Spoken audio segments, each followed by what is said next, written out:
Hello बच्चों, आज हम लोग बात करेंगे बच्चों, किसकी बात करेंगे? परागण विधियों के बारे में बच्चों हम लोग बात करेंगे। तो ये जो बच्चों परागण विधियां हैं, एक्चुअली परागण विधियां, तो बच्चों ये जो परागण विधियां होती हैं, परागण विधि होती क्या है? परागण विधि में बच्चों हम लोग ये करते हैं कि जैसे आप जानते हैं कि जो पराग कोष होता है, पराग कोष के अंदर क्या होता है बच्चों? पराग कोष के अंदर क्या होता है? पॉलन ग्रेन्स यानी परागकण होते हैं। तो परागकण का किसी भी माध्यम से जब वो वर्तिकाग्र पर पहुंचती है, कहाँ पर पहुंचती है? ये वर्तिकाग्र हो गई, ये वर्तिकाग्र हो गई, और परागकण जब यहाँ पर पहुंचते हैं, ये पूरी जो प्रक्रिया होती है, यानी कि परागकणों का वर्तिकाग्र तक पहुंचने की जो प्रक्रिया होती है बच्चों, उसे क्या बोलते हैं? उसको क्या बोलते हैं? उसको हम लोग परागकण बोलते हैं। क्या बोलते हैं बच्चों? परागकण बोलते हैं। तो परागण की जो विधियां होती है बच्चों, उसको हम लोग दो भाग में, दो पार्ट में क्या करते हैं बच्चों? उसको डिवाइड करते हैं। तो जो दो पार्ट होते हैं वो कौन कौन से होते हैं बच्चों? इस पर हम लोग डिस्कस करेंगे। तो परागण में जो दो विधियां होती हैं, उसमें बच्चों पहला जो नाम आता है उसे क्या बोलते हैं बच्चों?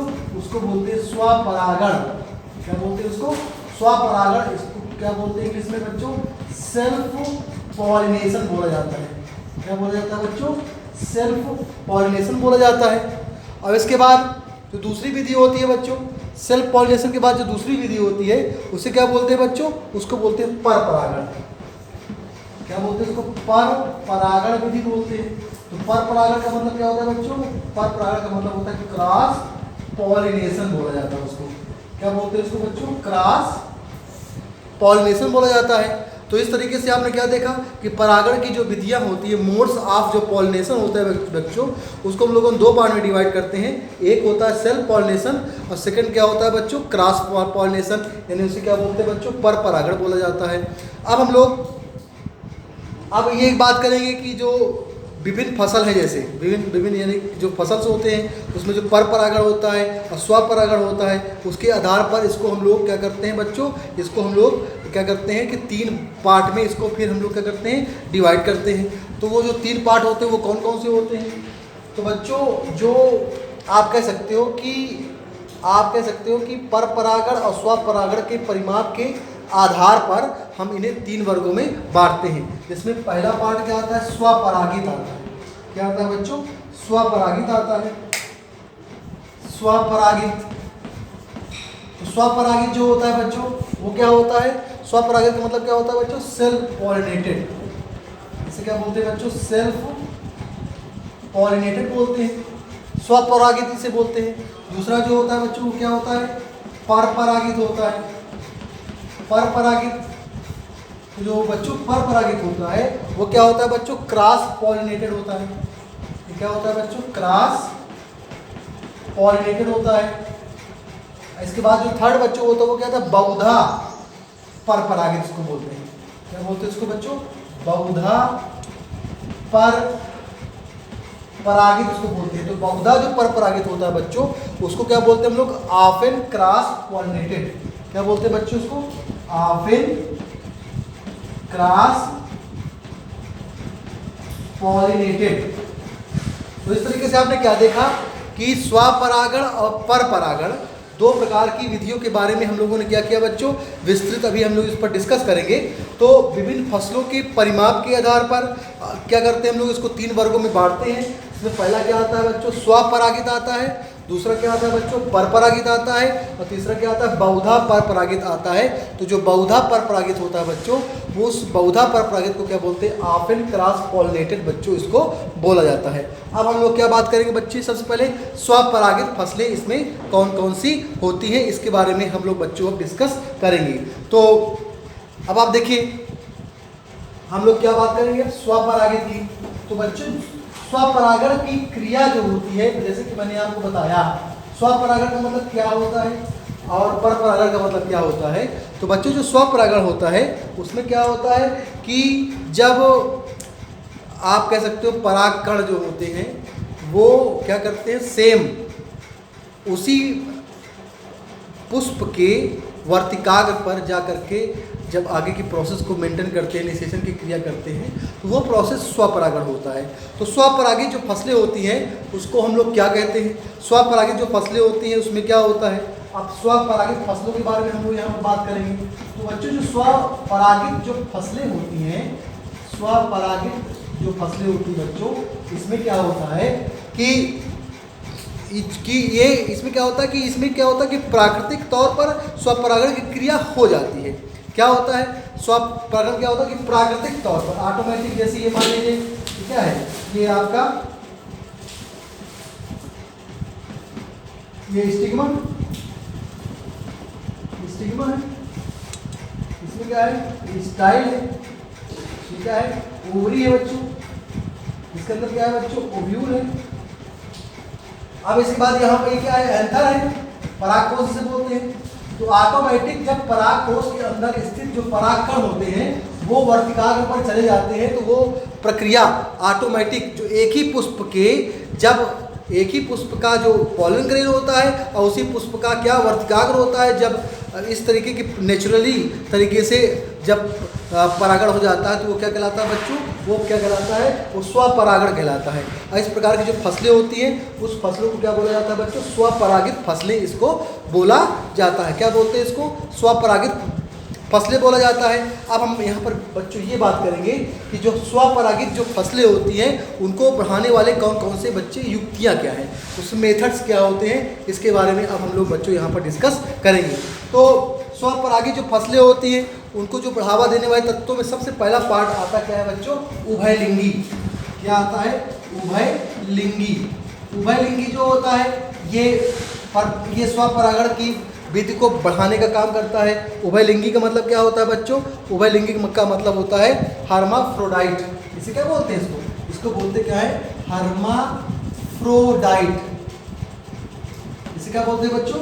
हर्माफ्रोडाइट बोलते हैं। तो ये जो उभयलिंगी होता है, हर्माफ्रोडाइट होता है, इसमें क्या होता है कि इस प्रकार के पुष्प में क्या होता है कि दोनों जो जननांग जो होते हैं बच्चों उभयलिंगी वाले में क्या होता है? एक ही पुष्प में विद्यमान होने से क्या होता है? स्वपरागण के जो अवसर होते हैं वो बच्चों क्या हो जाते हैं? अधिक हो जाते हैं। मतलब क्या हुआ? उभयलिंगी में क्या होता है? एक ही पुष्प में, एक ही, जैसे मान लीजिए पुष्प है, अब पुष्प में चाहे वो मादा जननांग हो, मादा जननांग की बात करें, और चाहे मेल जो जेनिटल ऑर्गन्स होता है यानी कि पुरुष जननांग, तो मादा जननांग हो चाहे पुरुष जननांग हो, यानी कि मेल और फीमेल दोनों के जो जेनिटल ऑर्गन होते हैं बच्चों एक ही पुष्प में पाए जाते हैं। तो जब एक ही पुष्प में पाए जाएंगे उस अवस्था में क्या होगी? जब एक ही में दोनों जननांग एक ही पुष्प में विद्यमान रहेंगे तो स्वपरागण के बच्चों क्या हो जाते हैं? अवसर अधिक हो जाते हैं। ये उभयलिंगी का सबसे महत्वपूर्ण पार्ट है कि उभयलिंगी में क्या होता है बच्चों? जब ऐसे पुष्प जिसमें दोनों जननांग एक ही पुष्प में जब पाए जाएंगे उस अवस्था में क्या होगा? उस अवस्था में बच्चों क्या होगा कि जो स्वपरागण के जो अवसर होंगे वो अधिक हो जाएंगे, यानी स्वपरागण की जो क्रिया होती है वो स्पीड से आपकी होगी। जैसे अब इसका जो एग्जांपल अगर हम लोग ले बच्चों, इसमें एग्जांपल की बात करें अगर, तो इसमें सबसे बड़ा एग्जांपल किसका आता है बच्चों? धान जो होती है तो वो स्वपरागित होती है। धान के अलावा गेहूं पर भी हम लोग बात कर सकते हैं, गेहूं भी इसी में आती है। गेहूं के बाद हम लोग क्या बात करेंगे बच्चों? बैगन भी इसी में आता है।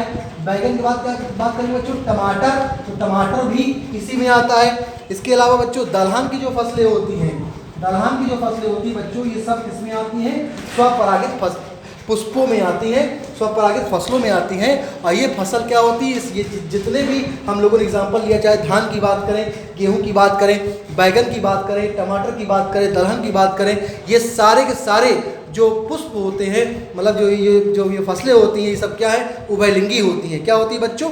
उभयलिंगी होती हैं। ठीक, ये तो हुआ आपका उभयलिंगी फर्स्ट पार्ट। उभयलिंगी का क्या हुआ बच्चों? ये फर्स्ट पार्ट हुआ। अब हम लोग सेकंड पार्ट की बात करेंगे।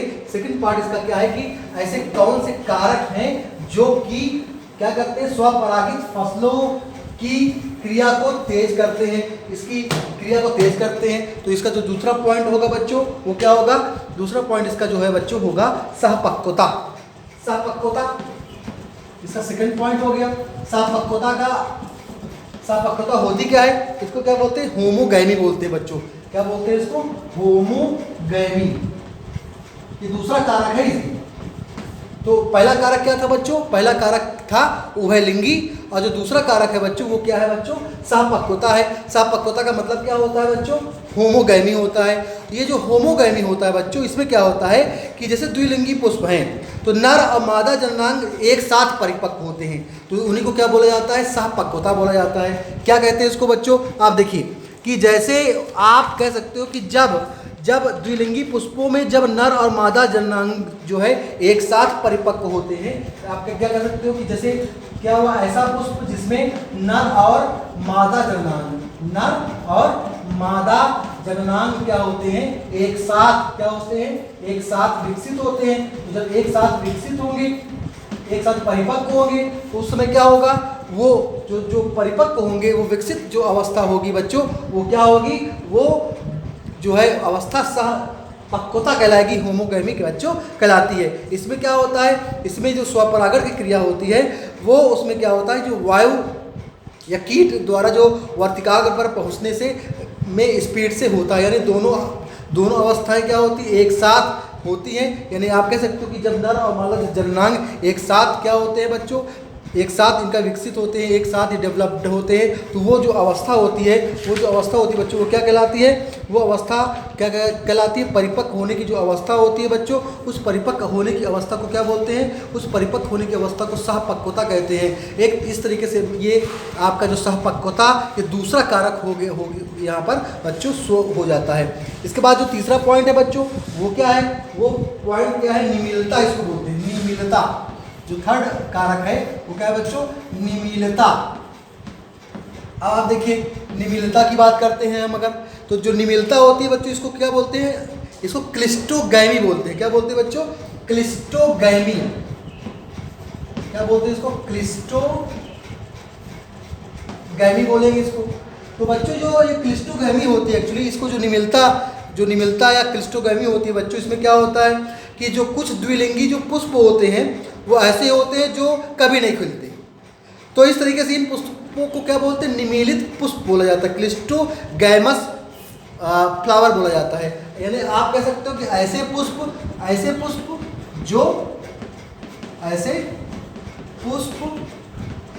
जो कभी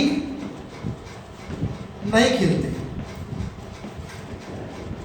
ऐसे पुष्प जो कभी नहीं खिलते, इस प्रकार के पुष्पों को क्या बोला जाता है, निमीलित पुष्प बोला जाता है। ये क्या है, ये कारक नंबर 3 है, ये तीसरा कारक होता है ये, ठीक। तो इस तरीके से ये ऐसे पुष्प जो कभी नहीं खिलते हैं उन्हें क्या बोलते हैं, निमीलित पुष्प बोलते हैं। और ये पूरी प्रक्रिया जो है वो क्या कहलाती है बच्चों, ये पूरी प्रक्रिया क्या कहलाती है, निमिलता कहलाती है।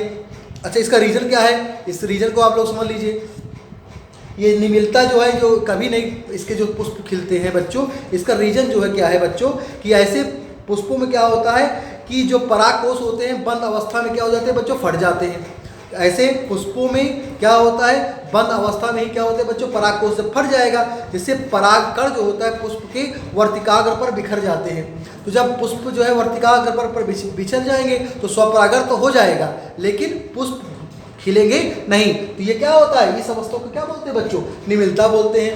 तो एक बार मैं फिर से रिपीट कर रहा हूँ कि इस प्रकार के जो पुष्प होते हैं ये कभी नहीं खिलते, क्योंकि बंद अवस्था में ही परागकण जो होते हैं, परागकोश जो होते हैं, जब फट जाएंगे तो पराग जो कण होते हैं पुष्प के वर्तिकाग्र पर जाकर के बिखर जाते हैं, जिसकी वजह से स्वपरागण की क्रिया तो हो जाती है, लेकिन मतलब आप कह सकते हो कि इसमें पुष्प नहीं खिलते हैं। अब जैसे गेहूं है, मूंगफली है, ये सब क्या है बच्चों, गेहूं है, मूंगफली है, ये सब किसके एग्जाम्पल है, निमीलित पुष्प के एग्जाम्पल है।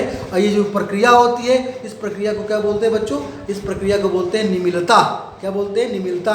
इस तरीके से हम लोगों ने 3 कारक पर स्वपरागण को जो बढ़ावा देते हैं, स्वपरागित फसलों को जो बढ़ावा देते हैं बच्चों, उसकी हम लोगों ने यहाँ पर बात किया। जिसमें पहली पॉइंट पर हम लोगों ने क्या बात किया, हम लोगों ने किस पॉइंट पर बात किया बच्चों, हम लोगों ने जो है जो बात किया उसमें ये था कि जो भी प्रक्रियाएं उभयलिंगी होती हैं, उभयलिंगी जो होती है वो किस में आती है, उभयलिंगी की जो व्यवस्था होती है वो स्वपरागित फसलों को क्या करती है, इसको क्या करती है, बढ़ाने का काम करती है। इसके बाद हम लोगों ने क्या बात किया, सापक्वता की बात किया बच्चों। तो सापक्वता क्या थी, सापक्वता भी में क्या था कि जो नर और मादा जो जननांग थे एक साथ क्या होते थे बच्चों, परिपक्व होते थे। इसके बाद हम लोगों ने क्या बात किया, निमिलता की बात किया। निमिलता में क्या था बच्चों, निमिलता में क्या था कि कुछ द्विलिंगी जो पुष्प होते हैं वो क्या करते हैं, ऐसे होते हैं जो जिनका जो पुष्प का भी तो विकास नहीं होता। पुष्प का विकास क्यों नहीं होता, लेकिन स्वपरागण की क्रिया होती है। उसका रीजन क्या होता है कि उसका जो परागकोश होता है, परागकोश फट जाते हैं अंदर ही, और उसके अंदर जो स्थित जो परागकण होते हैं बच्चों वो वर्तिकाग्र पर जाकर के बिखर जाते हैं, जिससे स्वपरागण की क्रिया तो बच्चों हो जाती है, लेकिन उसका जो पुष्प नहीं खिलता है। और उसका एग्जाम्पल हम लोगों ने क्या बात किया, उसका एग्जाम्पल बात किया क्या, गेहूं की बात किया, और बच्चों मूंगफली की बच्चों हम लोगों ने यहाँ पर बात किया। अब हम लोग नेक्स्ट जो पॉइंट है उस पर हम लोग बच्चों डिस्कस करेंगे। वो पॉइंट क्या है, वो पॉइंट है पर परागित फसलों के बारे में अब हम लोग यहाँ पर बात करेंगे। तो बच्चों पर परागित का मतलब क्या होता है, पर परागित का मतलब यह होता है कि जो पॉलिन ग्रेन्स होते हैं, परागकण एक पुष्प के होते हैं, तो वर्तिकाग्र जो होता है वो दूसरे पुष्प का होता है। और इस प्रकार की क्रिया में जब परागण होता है तो वो क्या कहलाता है, वो पर परागण कहलाता है। तो पर परागण पहली बात तो ये किसके थ्रू होता है इसकी हम बात करेंगे, इसके कारक कौन कौन से होते हैं। तो बच्चों जो पर परागण होता है, पर परागण, इस पर परागण को क्या बोलते हैं बच्चों, क्रॉस पॉलिनेशन बोलते हैं। क्या बोलते हैं इसको बच्चों, क्रॉस पॉलिनेशन बोलते हैं। तो अब आप देखिए क्रॉस पॉलिनेशन बोलते हैं, इसके कारक कौन कौन से होते हैं बच्चों। तो इसमें पहला जो कारक होता है वो क्या होता है बच्चों, वायु होता है। फिर क्या होता है बच्चों, जल भी हो सकता है। फिर क्या हो सकता है बच्चों, कीट भी हो सकता है। तो पर परागण की व्यवस्था में कौन कौन सी चीजें आ सकती हैं, वायु भी हो सकता है, जल भी हो सकता है, और बच्चों कीट भी हो सकता है। तो वायु के माध्यम से, जल के माध्यम से, कीट के माध्यम से हम लोग पर परागण की प्रक्रिया को व्यवस्थित करते हैं। अब इसकी एग्जाम्पल की हम लोग अगर बात करें कि इसमें पर परागण जो पर परागित जो फसलें होती हैं वो कौन कौन सी होती हैं, तो बच्चों याद रखिए इसका पर परागित जो फसलें होती हैं उसमें पहला नाम किसका आता है, मक्का का आता है। किसका नाम आता है बच्चों, मक्का का आता है। फिर इसके बाद किसका नाम आता है बच्चों, बाजरा का आता है। किसका नाम आता है बच्चों, बाजरा का नाम आता है। फिर किसका नाम आता है बच्चों, सूर्यमुखी का नाम आता है, सूर्यमुखी बच्चों इसका नाम आता है। फिर किसका नाम आएगा बच्चों, अरंडी का नाम आएगा। किसका नाम आएगा बच्चों, अरंडी का नाम आएगा। अरंडी के बाद बच्चों किसका नाम आएगा, इसके बाद गन्ने का नाम आएगा बच्चों। क्या नाम आएगा, गन्ने का नाम भी आएगा। गन्ने के बाद गाजर का नाम आएगा। गाजर के बाद बच्चों आम का नाम भी आएगा। किसका नाम आएगा बच्चों, आम का भी नाम आएगा। फिर नारियल, नाशपाती, अंगूर, नारियल का भी नाम आएगा। फिर बच्चों नाशपाती का भी नाम आएगा। फिर किसका नाम आएगा बच्चों, अंगूर का भी नाम आएगा। किसका नाम आएगा, अंगूर का भी बच्चों नाम आएगा। फिर खजूर, गोभी, ये सब किसमें आते हैं, खजूर भी, गोभी भी, ये सब क्या है, पर परागित क्या है बच्चों, फसलें होती हैं। क्या होती है ये, पर परागित क्या होती है बच्चों, ये फसलें होती हैं। इस तरीके से मूली भी इसी में आएगा बच्चों, प्याज भी आएगा, प्याज भी इसी में आती है, और मूली भी इसी में आती है। ये सारी चीज़ें किस में आती है बच्चों, पर परागण की क्रिया में, यानी पर परागित ये फसलें होती हैं जिसमें मक्का, बाजरा, सूर्यमुखी, अरंडी, गन्ना, गाजर, आम, नारियल, नाशपाती, अंगूर, खजूर, गोभी, प्याज, मूली, ये सारी चीज़ें किस में आती हैं बच्चों, ये सारी चीज़ें किस में आती हैं, ये सब पर परागित फसलों में आती हैं। किस में आती है बच्चों, पर परागित फसलों में ये सारी चीज़ें आती हैं। अब हम लोग क्या बात करेंगे, अब हम लोग बात क्या करेंगे बच्चों कि इसके बाद हम लोग ये बात करेंगे कि जो पर परागित जो फसलें होती हैं उनको बढ़ावा देने वाले कारक कौन से होते हैं, उनके बारे में अब हम लोग बच्चों यहाँ पर डिस्कस करने जा रहे हैं। यानी कि पर परागण को जो बढ़ावा देने वाले जो कारक होते हैं उनके बारे में हम लोग बात करेंगे बच्चों। ठीक, यहाँ तो समझ में आ गया बच्चों, सारे बच्चे। अब आप देखिए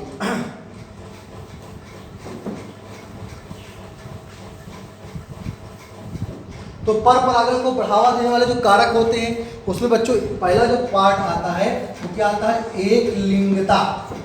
क्या आता है बच्चों, एक लिंगता की बात करेंगे हम लोग। किसकी बात करेंगे बच्चों, एक लिंगता की बात करेंगे। इसको क्या बोलते हैं, यूनिसेक्सुअलिटी बोलते हैं। क्या बोलते हैं बच्चों, यूनिसेक्सुअलिटी इसको बोलते हैं। क्या बोलते हैं बच्चों, इसको यूनिसेक्सुअलिटी बोलते हैं। अब आप देखिए तो जो एक लिंगता या यूनिसेक्सुअलिटी होती है इसमें क्या होता है, इसमें ये होता है कि जो एक लिंगी जो पुष्प के कारण मुख्य रूप से पर परागण होता है। यानी एक लिंगी पुष्प की वजह से क्या होता है, एक लिंगी पुष्प की वजह से क्या होता है बच्चों, इसमें आसानी से पर परागण की क्रिया होती है। एक लिंगी पुष्प की वजह से क्या होता है, पर परागण की बच्चों क्रिया होती है। फिर इसके बाद दूसरा पॉइंट क्या है, भिन्न काल पक्वता। दूसरा पॉइंट है भिन्न काल पक्वता। तो बच्चों ये जो भिन्न काल पक्वता है, भिन्न काल पक्वता को बच्चों क्या बोलते हैं, डाइकोकोगैमस। क्या बोलते हैं बच्चों इसको, डाइकोकोगैमस। अब आप देखिए डाइकोकोगैमस का मतलब क्या होता है कि कुछ पौधों में जो परागण होता है और वर्तिकाग्र होता है बच्चों, कुछ पौधों में जो परागण होता है तो परागकण, यानी आप कह सकते हो कि कुछ पौधों में जो परागकण होता है और क्या होता है बच्चों, जो वर्तिकाग्र होता है वो क्या होता है बच्चों, वो ऐसी प्रक्रिया होती है एक साथ परिपक्व नहीं होते। परागकण या वर्तिकाग्र एक साथ बच्चों परिपक्व नहीं होते। तो जब भिन्न काल पक्वता का मतलब ही हुआ ना, भिन्न मतलब अलग अलग काल, यानी कि जब आप कह सकते हो कि पॉलन ग्रेन या स्टिग्मा के जो सिस्टम होते हैं उसमें क्या होता है कि भिन्न काल पक्वता होती है, यानी वो एक साथ क्या होते, परिपक्व नहीं होते। तो ये अवस्था क्या कहलाती है, ये अवस्था भिन्न काल पक्वता कहलाती है। अब आप देखिए ये जो भिन्न काल पक्वता होती है बच्चों, इसको हम लोग दो पार्ट में डिवाइड करते हैं। तो ये जो दो पार्ट हो गए, इसमें जो दो पार्ट हो गए बच्चों, एक को बोलते हैं पुंभ पूर्वता। क्या बोलते हैं बच्चों, पुंभ पूर्वता बोलते हैं। और जो दूसरा पार्ट होता है बच्चों उसको क्या बोलते हैं, स्त्री पूर्वता। स्त्री पूर्वता। तो देखो बच्चों, एक होता है पुंभ पूर्वता, एक होता है स्त्री पूर्वता। जो इसको क्या बोलते हैं, इसको पुंभ पूर्वता क्या बोलते हैं, प्रोटेंड्री बोलते हैं। क्या बोलते हैं इसको बच्चों, प्रोटेंड्री बोलते हैं। और जो स्त्री पूर्वता होती है बच्चों उसको क्या बोलते हैं, प्रोटोगायनी बोलते हैं। क्या बोलते हैं इसको, प्रोटोगायनी बोलते हैं। तो दो तरीके की अवस्थाएं आ गई, एक पुंभ पूर्वता हो गई, एक स्त्री पूर्वता हो गई। तो जो पुंभ पूर्वता हो गई और स्त्री पूर्वता हो गई, तो पुंभ पूर्वता में क्या होता है, परागकोश जो होता है बच्चों अंडाशय से पहले पकते हैं। इसमें जो परागकोश होगा, परागकोश जो होगा वो क्या होगा, अंडाशय से बच्चों पहले पकेगा। ठीक, प्रोटेंड्री में। और स्त्री पूर्वता में क्या होता है बच्चों, अच्छा इसका एग्जाम्पल क्या है, इसका एग्जाम्पल हम लोग बात करेंगे कि इसका एग्जाम्पल क्या है बच्चों, इसका एग्जाम्पल क्या है, मक्का है। इसका एग्जाम्पल क्या है, चुकंदर है। इसका एग्जाम्पल क्या है, मक्का है, चुकंदर है, गुड़हल है। गुड़हल है बच्चों। फिर क्या है, कपास है। क्या है, कपास है बच्चों। फिर सूर्यमुखी भी इसी में आता है। इसके अलावा गेंदे का जो फूल होता है, गेंदा, ये सब किस में आता है, ये सब बच्चे किस में आता है, पुंभ पूर्वता में आता है। ठीक, बेला का भी आप इसमें नाम ले सकते हो, बेला। तो इसमें क्या होता है कि परागकोश पहले पकता है, अंडाशय बाद में पकता है। किसके केस में बच्चों, पुंभ पूर्वता यानी प्रोटेंड्री के केस में। कपास, गुड़हल, चुकंदर, मक्का, सूर्यमुखी, गेंदा, बेला, ये सब किस में आते हैं, पुंभ पूर्वता में बच्चों आते हैं। और स्त्री जो पूर्वता होती है बच्चों, इस दशा में क्या होता है, पुष्प का जो अंडाशय होता है वो परागकोश से पहले पकेगा। ठीक, तो और जो वर्तिकाग्र होगा वो दूसरे पुष्प से आए हुए परागकणों को ग्रहण करके परागकण की क्रिया को क्या करेगा बच्चों, संपन्न करा लेगा। किसमें, स्त्री पूर्वता के केस में। तो इसमें क्या होता है, इसका जो एग्जाम्पल बच्चों हो जाएगा, इसका एग्जाम्पल क्या हो जाएगा बच्चों, बरगद। क्या हो जाएगा बच्चों, इसका एग्जाम्पल बरगद हो जाएगा, पीपल हो जाएगा। क्या हो जाएगा बच्चों, पीपल हो जाएगा। इसका एग्जाम्पल क्या हो जाएगा बच्चों, शरीफा हो जाएगा। क्या हो जाएगा बच्चों, बरगद, पीपल, शरीफा, तंबाकू, बाजरा। इसके अलावा क्या होता है, तंबाकू भी इसी में आता है बच्चों। तंबाकू के अलावा क्या आएगा इसमें बच्चों, बाजरा भी इसी में आता है। तो मैंने आपको क्या बताया कि जो भिन्न काल पक्वता होती है, डाइकोकोगैमस बोलते हैं जिसको। तो डाइकोकोगैमस के केस में क्या होता है बच्चों कि परागकोश या अंडाशय मतलब एक साथ नहीं उसका विकास होगा, वो उसकी जो टर्मिनोलॉजी होती है, उसका जो टाइम पीरियड होता है वो अलग अलग होता है। तो यहाँ पर मैंने क्या बताया कि डाइकोकोगैमस जो होता है वो दो टाइप्स के होते हैं, एक पुंभ पूर्वता होता है, एक स्त्री पूर्वता होता है। तो जो पुंभ पूर्वता को प्रोटेंड्री बोलते हैं, स्त्री पूर्वता को प्रोटोगैमी बोलते हैं बच्चों। तो जो प्रोटेंड्री होता है उसमें परागकोश जो होता है वो पहले पकता है, अंडाशय बाद में पकता है। स्त्री पूर्वता में क्या होता है, इसमें आप कह सकते हो अंडाशय पहले पकेगा और परागकोश बाद में पकता है, ये कंडीशन आती है। अब आप देखिए इसके बाद इसका जो एग्जाम्पल की मैंने बात किया तो बेला, गेंदा, सूरजमुखी, मक्का, चुकंदर, गुड़हल, कपास, ये सब पुंग पूर्वता में आते हैं बच्चों। बरगद, पीपल, शरीफा, बाजरा, तंबाकू, ये सारे जो एग्जाम्पल हैं बच्चों ये किस में आते हैं बच्चों? ये सब स्त्री पूर्वता में आते हैं। किस में आते हैं? स्त्री पूर्वता में बच्चों ये सब सारे एग्जाम्पल्स आते हैं। या तो समझ में आ गया सारे बच्चों को? स्त्री पूर्वता तक आ गया सारे बच्चों को। अब हम लोग बच्चों क्या बात करेंगे? स्व अनिश्चयता के बारे में हम लोग यहाँ पर बात करेंगे कि स्व अनिश्चयता क्या होती है, इसके बारे में हम लोग डिस्कस करेंगे। तो ओवरऑल आज की क्लासेस हम लोग यहीं पर फिनिश करते हैं। आगे हम लोग सेल्फ इनकम्पैटिबिलिटी जिसे स्व अनिश्चितता कहते हैं बच्चों, इस पर हम लोग आगे डिस्कस करेंगे। Thank you very much.